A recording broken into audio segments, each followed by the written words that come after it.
यार बहुत टाइम बाद फाइनली डब्ल्यूडब्ल्यू में अब वो टाइम आ गया जब हमें भर भर के रिटर्न्स देखने को मिलते हैं, मतलब जो कि पिछले कुछ सालों से हमें देखने को नहीं मिल रहे, बट होपफुली इस वाली रॉयल रंबल में तो यार देखने को मिलने चाहिए, क्योंकि तरस गए हैं हम बड़े बड़े रिटर्न्स के लिए। एंड आज मेरे पास 15 सुपरस्टार्स की लिस्ट है जो कि हमें इस साल की रॉयल रंबल में देखने को मिल सकते हैं। पहले मैं वुमेन सुपरस्टार से शुरू करूंगा जो कि 5 है, देन बताऊंगा 10 मेल सुपरस्टार्स, क्योंकि फीमेल फर्स्ट होता है ना भाई। So let's start with the first return जो कि हमें देखने को मिल सकता है in the 30 women Royal Rumble match, that is of none other than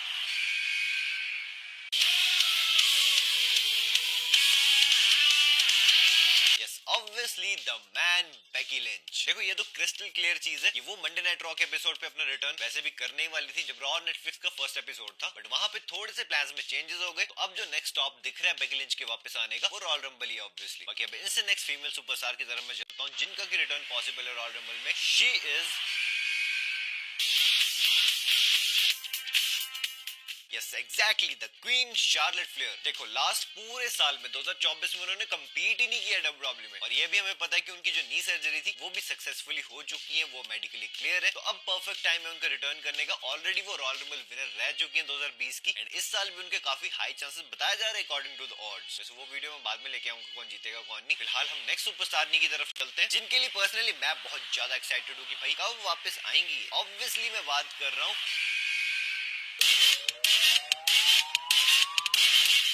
yes the goddess Alexa bliss की। ध्यान रखना द गॉडेस एलेक्सा ब्लिस की, वो भूतिया एलेक्सा ब्लिस की नहीं। उनको तो देख देख के मैं पक गया था भाई। ऐसा नहीं कि उन्होंने फील्ड के साथ जो सारी चीजें की वो खराब थी, बट मजा तो यार उस गॉडेस वाले कैरेक्टर में आता है उनके। उनकी अच्छी फैमिली शुरू हो चुकी है, अब सब सही हो गया, बच्ची भी 1 आध साल की हो गई होगी। तो अब परफेक्ट टाइम है कि भाई एलेक्सा को अपना रिटर्न कर लेना चाहिए। नाउ इससे नेक्स्ट रिटर्न की तरफ मैं चलता हूँ on number 2, that is of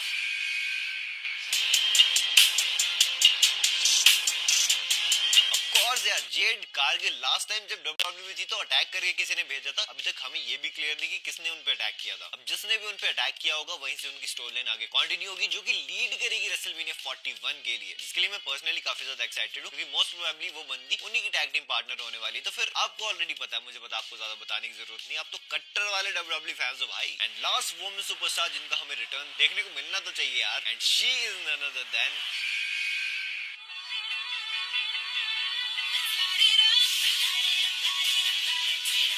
yes AJ Lee, the wife of CM Punk. माना कि एजे ली राइटर है, प्रोड्यूसर है, डायरेक्टर है, पता नहीं क्या क्या है outside of the wrestling industry, लेकिन रेसलिंग फैंस बहुत ज्यादा डिमांड कर रहे हैं उनके रिटर्न की। एंड पंक जब डब्ल्यूडब्ल्यू में खुद है तो अच्छी बात है ना कि उनकी वाइफ भी एटलीस्ट एक अपीयरेंस के लिए तो वापस आ जाए, क्योंकि रॉयल रंबल में जरूरी नहीं कि कोई स्टोरी लाइन शुरू करनी है, वो वन ऑफ के तौर पे भी आ सकती है, और अगर आ जाती तो एक सरप्राइज, एक शॉकर हमें देखने को मिल जाएगा, जिससे कि हम रेसलिंग फैंस को तो बहुत ज्यादा खुशी होगी। एक बार डब्ल्यूडब्ल्यू में फिर से हमें एजे और पंक का रियूनियन देखने को मिल जाएगा। चलो फीमेल सुपरस्टार्स हो गए खत्म, अब आ जाते हैं हम मेल सुपरस्टार्स पे। Let's start with the first one जिसका हमें रिटर्न देखने को मिल सकता है रॉयल रंबल में। He is none other then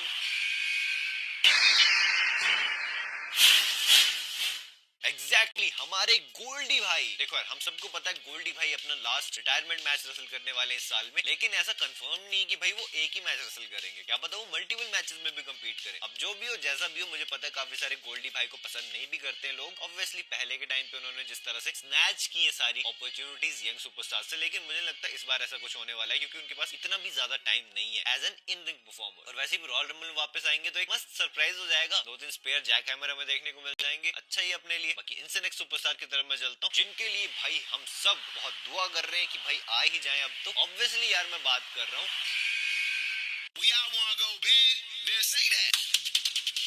हाँ जी बिगी की। बिगी हमें लास्ट टाइम तब डब्ल्यूडब्ल्यू में देखने को मिली जब न्यू डे की 10 ईयर सेलिब्रेशन हो रही थी, और उस सेलिब्रेशन के बीच में बिगी आए थे। लगा था कि सारी चीजें ठीक कर देंगे, लेकिन उतनी ज्यादा चीजें खराब हो गई, क्योंकि आप सबको पता है एग्जैक्टली क्या हुआ था, जिससे कि काफी सारे रूमर स्प्रेड होने लगे कि यार शायद हो सकता है कि बिगी अब मेडिकली क्लियर हो चुके हैं, लेकिन डब्ल्यूडब्ल्यू इस चीज को थोड़ा बहुत स्ट्रेच करेगी ताकि हमें फाइनली ये ट्रिपल थ्रेट मैच दिखा पाए at the grandest stage of them all, WrestleMania. Obviously वो रॉयल रंबल में जीतने के लिए रिटर्न नहीं करेंगे, बट वो इस मैच में वापस से इन रिंग एक्शन शुरू करने के लिए रिटर्न कर सकते हैं, एंड मैं तो होप रखूंगा कि वो आ जाए, ठीक है। एंड नाउ नेक्स्ट सुपरस्टार की तरफ मैं चलता हूं जो कि अपना रिटर्न कर सकते हैं डब्ल्यूडब्ल्यू में, मे बी अब मेन रोस्टर पे। मैं बात कर रहा हूं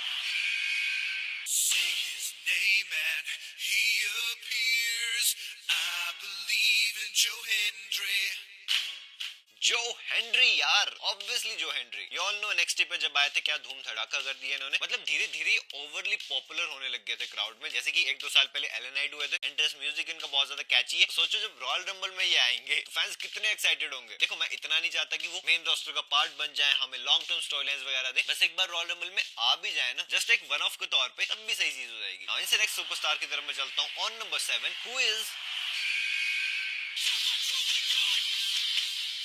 एग्जैक्टली एलिस्टर ब्लैक यार, जिन्हें क्या मैलेकाई ब्लैक के नाम से भी जानते हो गया AEW में, बट अब इनका AEW के साथ कॉन्ट्रैक्ट कंप्लीटली खत्म हो चुका है। जब तक कि AEW के पार्ट थे इनके साथ कुछ ज्यादा कुछ अच्छी चीजें हुई भी नहीं वहां पे, और पोटेंशियल रूमर्स भी हमें सुनने को मिले थे कि एलिस्टर ब्लैक अपना रिटर्न कर सकते हैं अब WWE में। तो रॉयल रंबल से बेटर जगह कौन सी हो सकती है रिटर्न करने के लिए। हाँ, इनसे नेक्स्ट सुपरस्टार की तरफ मैं चलता हूँ, जो कि शायद आपके लिए थोड़ा सा सरप्राइजिंग शॉकिंग नाम हो सकता है, जो कि हमें रिटर्न करते हुए दिख सकते हैं। एंड मैं बात कर रहा हूँ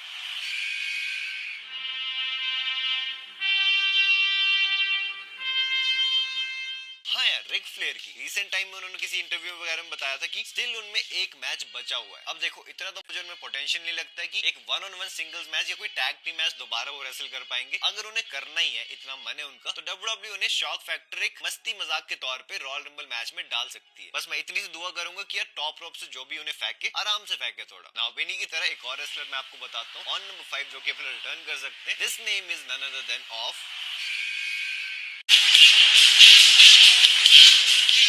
यस, हॉलीवुड हल्क होगन। आपको पता है कि जो हॉलीवुड वाला कैरेक्टर था इनका, वो एक हील कैरेक्टर था। और अभी जब रॉन नेटफ्लिक्स के फर्स्ट एपिसोड पे हल्क होगन आए थे, तो आपको पता ही कि उन्हें कैसा रिएक्शन मिला था फैंस की तरफ से। तो उनके लिए बेस्ट केस सिनेरियो नहीं होगा कि वो अपना हील टर्न ही कर ले। वो एक लॉन्ग टर्म पार्ट तो नहीं बनेंगे WWE का, लेकिन आपको पता ही उनका कुछ नई बियर वगैरह निकली है, उनका कोलैबोरेशन है WWE के साथ, तो किसी तरह वो टाइड अप रहने वाले हैं अब कंपनी के साथ। तो हो सकता है कि वो आ भी जाए, लेकिन इस बार हॉलीवुड हल्क होगन वाले कैरेक्टर में। बाकी अब इनसे नेक्स्ट सुपरस्टार की तरफ मैं चलता हूँ। On number 4 who can return in the RR 2025, he is woo woo woo, you know it।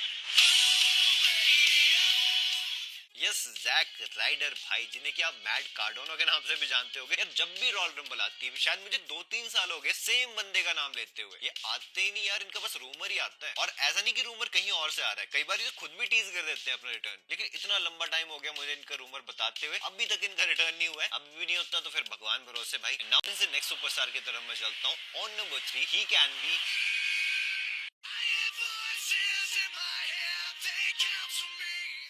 the Viper, the Apex Predator, the Legend Killer Randy Orton। Randy Orton Kevin Owens से attack होने के बाद WWE से बाहर हुए। अब या तो हो सकता है कि वो इस 30 मैन रॉयल रंबल मैच में अपना रिटर्न कर ले, या तो ये भी हो सकता है कि कोडी वर्सेस केविन का जो मैच होने वाला है for the undisputed WWE championship, वो वहां अपना रिटर्न कर ले। लेकिन रिटर्न उनका बहुत हाईली पॉसिबल है भाई रॉयल रंबल में, ठीक है। बाकी अब इनसे नेक्स्ट सुपरस्टार की तरफ मैं चलता हूँ। On number 2 he is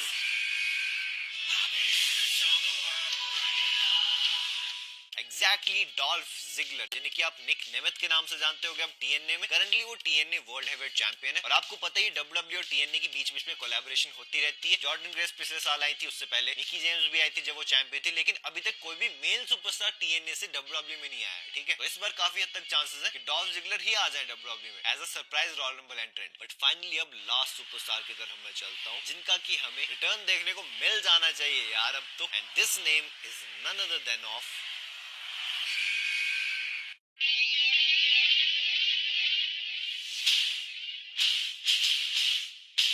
exactly the beast incarnate Brock Lesnar. Brock को ऑलरेडी WWE कितनी बार मेंशन कर चुकी है WWE टेलीविजन पे। अगर बहुत ही ज्यादा सीरियस केस होता, मतलब ब्रॉक अगर बुरी तरह से फंसे होते, तो ऑब्वियसली वो नाम मेंशन नहीं करते ब्रॉक का, बट उन्होंने जानबूझ के किया है कई बार। तो काफी हद तक चांसेस है कि रॉयल रंबल में वो ब्रॉक का रिटर्न करवा दे। एंड अगर ऐसा हो जाता है, मैं तो पर्सनली अल्ट्रा एक्साइटेड हो जाऊंगा, क्योंकि ऑलरेडी ये रोड टू मेनिया बहुत बैंगर होने वाली है। अगर वो वापस आ जाते हैं फिर तो एक्स्ट्रा बैंगर हो जाएगी। एंड बाकी अगर आपने मेरी लास्ट वीडियो देखी है जिसमें कि मैंने रॉक के